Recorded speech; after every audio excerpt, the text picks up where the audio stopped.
नमस्कार दोस्तों, स्वागत करते हैं आप सभी का आपके अपने YouTube चैनल अविनाश गुप्ता में। दोस्तों, जैसे कि आप लोगों को पता होगा, द्वितीय इंटर स्तरीय संयुक्त प्रतियोगी परीक्षा का विज्ञापन जारी कर दिया गया है।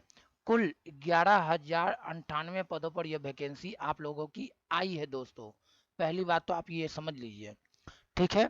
और इस विज्ञापन की आवेदन करने की ऑनलाइन तिथि जो है वो 27/9/2023 यानी 27 तारीख से आप फॉर्म भर सकते हैं। और इसकी अंतिम तिथि है 11 नवंबर 2023 यानी 11 नवंबर तक आप रात में 11:59 तक आप ये फॉर्म को भर सकते हैं दोस्तों, ठीक है। जैसे ही आप नीचे की ओर आएंगे तो कुल 22 पदों पर आप लोगों की वैकेंसी आई है, जिसमें बहुत सारे अलग अलग पद अलग अलग विभागों पर वैकेंसी आई है ना। कुछ पद लेवल 2 के हैं और कुछ पद लेवल 4 के हैं, ठीक है। अब आप यहाँ पे समझ लीजिए दोस्तों, कुछ ऐसे पद हैं जिसमें आपका हिंदी टाइपिंग होगा, ठीक है। कुछ ऐसे भी पद हैं जिसमें आपका इंग्लिश प्लस हिंदी टाइपिंग होगा, ठीक है। और कुछ ऐसे पद होंगे जिसमें आपका टाइपिंग नहीं होगा। एक तो ये, और एक बात और दोस्तों, यहाँ पर देखिए, जो न्यूनतम शैक्षणिक योग्यता है इसमें आपका इंटर होना चाहिए। अगर इंटर है तो ठीक, नहीं तो अगर कोई व्यक्ति 10th करने के बाद अगर डिप्लोमा कर लिया है तो वो भी आपका इंटर के समक्ष समझा जाएगा। तो यह भी आप समझ लीजिए दोस्तों। दूसरा, आप आपके पास एक तकनीकी टेक्निकल क्वालिफिकेशन होना चाहिए, जैसे कंप्यूटर का टंकन की नॉलेज और कंप्यूटर चलाने की नॉलेज। और हो सकता है, हमें जहां तक लग रहा है, यह इस बार न्यू ऐड किया है तकनीकी योग्यता। इसमें हो सकता है आपका सर्टिफिकेट मांग दिया जाए कंप्यूटर का, तो कंप्यूटर का सर्टिफिकेट इस बार मांग दिया जा सकता है आप लोगों से, क्योंकि 27 तारीख से आपका फॉर्म फिलअप होगा दोस्तों। और इस फॉर्म फिलअप के होने के बाद ही आपको स्पष्ट रूप से क्लियर होगा क्या इसमें कंप्यूटर का सर्टिफिकेट चाहिए। तो कैसा सर्टिफिकेट चाहिए, तो यह हो सकता है इसमें टाइपिंग का आपको सर्टिफिकेट चाहिए, या फिर एडीसीए या फिर डीसीए कोर्स का 6 महीना 1 साल का आपका जो कोर्स होता है कंप्यूटर में, उसकी सर्टिफिकेट हो सकती है तो चाहिए, ठीक है। तो एक तो ये आपका बहुत सारा ऐसे पद है, जैसे मध्य निषेध उत्पाद एवं निबंधन विभाग में आपका हिंदी और इंग्लिश दोनों प्रकार के टाइपिंग चाहिए। मंत्रिमंडल सचिवालय में आपको दोनों तरह का टाइपिंग चाहिए, वो हम देख लेंगे एक अलग वीडियो में, सेपरेट वीडियो में दोस्तों। वीडियो लंबा हो जाएगा, इसलिए अब चलते हैं नीचे। तो देखिए दोस्तों, शैक्षणिक योग्यता हम अभी बताएं आपको। तो अगर आप इंटर किए हुए हैं, है ना, तो आप फॉर्म भर सकते हैं। क्या अदर राज्य वाले फॉर्म भरेंगे? हाँ, अदर राज्य वाले भी फॉर्म भरेंगे, लेकिन वह जनरल के सीट पर ही क्वालिफाई करेंगे। एक बात आप समझ लीजिए दोस्तों, ठीक है। नीचे की ओर आइए, देखिए यहाँ पर एक महत्वपूर्ण नोट्स में दिया हुआ है कि अगर आप जो महिला हैं, महिला के लिए अगर सुन लीजिए पहले, फीमेल कैंडिडेट, यहाँ पर देखिए फीमेल कैंडिडेट का है।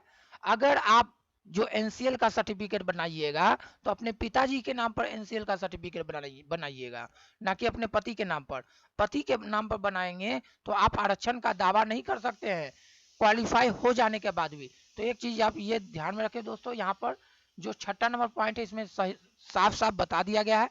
वहीं 5वां नंबर पॉइंट में अगर देखते हैं तो यहाँ देखिए, अगर ओबीसी ईबीसी के जो कैंडिडेट हैं, अगर उनके पास 1 साल के, या एससी एसटी के कैंडिडेट हैं, अगर उनके पास 1 साल से अधिक के पुराने एनसीएल के सर्टिफिकेट होंगे तो उनको 18B जो फॉर्म है उनको भरना पड़ेगा और स्व घोषणा के साथ समर्पित करना पड़ेगा।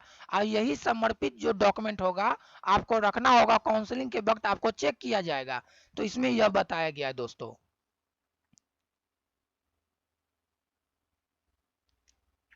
देखिए, अब हम लोग समझेंगे जो उम्र सीमा है, उम्र सीमा कब से काउंट किया जाएगा? तो 1 अगस्त 2023 से 1 अगस्त 2023 से 1 अगस्त 2023 से आपका काउंट किया जाएगा उम्र सीमा की गणना। ठीक है, अगर कोई व्यक्ति जेंडर से है, अगर उनका न्यूनतम 18 है और मैक्सिमम 37 है, जेंडर कैंडिडेट जो मेल में है तो वो फॉर्म भर सकते हैं। वहीं फीमेल में अगर देखा जाए जेंडर कैटेगरी से हैं और बीसी और ईबीसी कैंडिडेट जो है, फीमेल और मेल दोनों कैंडिडेट, वो 40 वर्ष तक फॉर्म को भर सकते हैं। वहीं एससी एसटी जो कैंडिडेट हैं वो 42 वर्षों तक ये फॉर्म को भर सकते हैं दोस्तों, इसमें यह बता दिया गया है। अब देखिए 55 नंबर पॉइंट में क्या कहा गया है कि परीक्षा शुल्क आखिर कितना लगेगा। अगर आप जनरल कैंडिडेट हैं, बीसी कैंडिडेट हैं, ईबीसी कैंडिडेट हैं या फिर अदर राज्य के रहने वाले हैं, बिहार से बाहर के रहने वाले हैं, तो आपको 540 रुपया देना पड़ेगा दोस्तों। और अदर जो भी है, महिला या एससी एसटी में है या विकलांग या दिव्यांग है, उनको आपको 135 रुपया देना पड़ेगा फॉर्म फिलअप करने के लिए। देखिए अब परीक्षा की प्रकृति कैसी होगी तो तब समझ लीजिए। पहले इसमें प्री होगा आपका एग्जाम, प्री में पास होइएगा, 5 गुना रिजल्ट दिया जाएगा और यही 5 गुना स्टूडेंट आपका चला जाएगा मेंस में। मेंस में 2 तरीके का एग्जाम होता है, एक सामान्य अध्ययन और दूसरा है आपका हिंदी।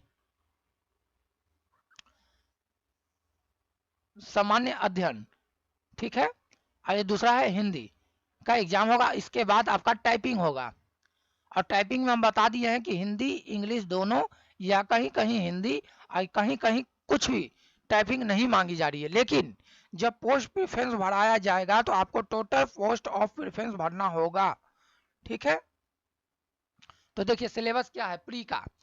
पहले तो आपको करंट पूछा जाएगा, भारत के इतिहास, भूगोल, आर्थिक परिदृश्य, स्वतंत्रता आंदोलन, कृषि, प्राकृतिक संसाधनों की प्रमुख विशेषता, जैसे यहाँ पर देख रहे हैं इतिहास है, भूगोल है, संस्कृति है, भूगोल है, आर्थिक परिदृश्य है, स्वतंत्रता आंदोलन है, कृषि है, प्राकृतिक संसाधन है, उनकी विशेषता है, भारतीय संविधान है, देश की राजनीतिक प्रणाली है, पंचायती राज व्यवस्था है, सामुदायिक विकास है, पंचवर्षीय योजना है, राष्ट्रीय आंदोलन है। इससे आपका क्वेश्चन पूछा जाएगा जीके में।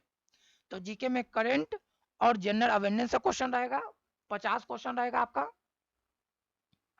जीएस से 50 क्वेश्चन, उसके बाद रीजनिंग से आपका 50 क्वेश्चन पूछा जाएगा, और उसके बाद साइंस प्लस मैथ से 25-25 यानी 50 क्वेश्चन पूछा जाएगा दोस्तों, ये है।